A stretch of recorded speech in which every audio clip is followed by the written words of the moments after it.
Than 5,200 caves in the Bluegrass, including Mammoth Cave. That is the world's longest. This week on Kentucky's Backroads, Greg Stottlemyre takes us to a place maybe a little less known. Yet a place that still offers a fascinating glimpse at Kentucky's hidden treasures. Tonight we visit the Great Saltpetre Cave in Rockcastle County.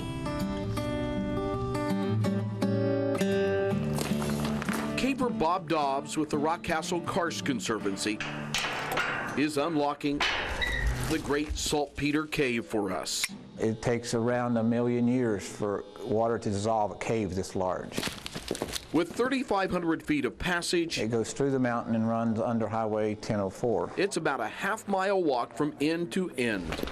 In most places, it's like walking along a dark country road, You could have brought your vehicle in here and parked it in an Echo Auditorium. but not everywhere. It's about a 20-foot slide down into a passage right there. You get dirty. That's a dead end. We're now entering Fat Man Squeeze. This is not. It's most people's favorite part of the cave. More on this narrow maze in a bit, but first, the cave's recent history. The cave was first discovered by a white man in 1798. It quickly became a valuable resource. During the War 1812, they worked as many as 170 people here. Mining niter from the cave's dirt to make gunpowder, thus its name, the Great Saltpetre Cave. It outproduced Mammoth Cave by 30%. After the War of 1812, mining here diminished to an off-and-on venture.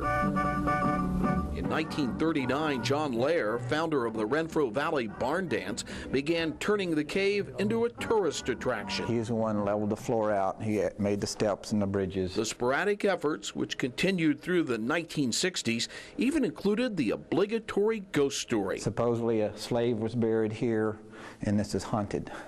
So this is called Booger Branch. A claim easily debunked. The grave was really a mound of dirt left from the saltpeter mining. Tourism could not keep the gates open. Nowadays, the Conservancy owns, manages, and preserves the Great Saltpetre Cave. Elementary field trips teach the next generation. A lot of those kids are paying attention. Going back to nature and taking care of what we have, being good stewards of the land. A cave full of fun lessons. Yeah, most often it's right here in this little area. Yeah. Walking through a hollow pipe. While the serious spelunkers still search for the next discovery, We still suspect there is probably some lower passages that we haven't found. the cave's biggest room, Echo Auditorium, is enough for the rest of us. Yes, that was pretty good. We welcome you to the Renfro Valley Barn Dance, so come right on in. Let's all have a big time tonight. Occasionally, this was a unique concert hall for the Renfro Valley Barn Dance. In 1996, it morphed into a movie set. That's why I'm not going to kill you. Randall, you do it. They were on site for 3 months and spent about $350,000 here, filming basically in this room. A big fight and explosion scene. Can you hear this, Daddy? Near the end of Fire Down Below, starring Steven Seagal, was filmed here. He wasn't a caver. For cavers, the allure is what millions of years can create. This is called the Russian Dome. It's the cave's highest, warmest spot. And it's also one of the few places in the cave you'll see some formations.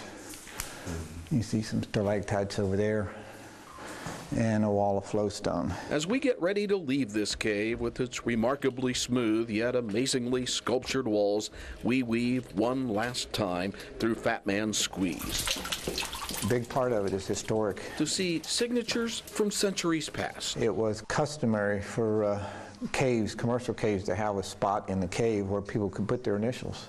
Even Mammoth Cave had a spot like that at one time. We call that graffiti nowadays. Fortunately, the Great Saltpetre Cave is now protected for generations to come. With photographer Paul Majonier, this is Greg Stottlemyre on Kentucky's Backroads. What a hidden treasure that is.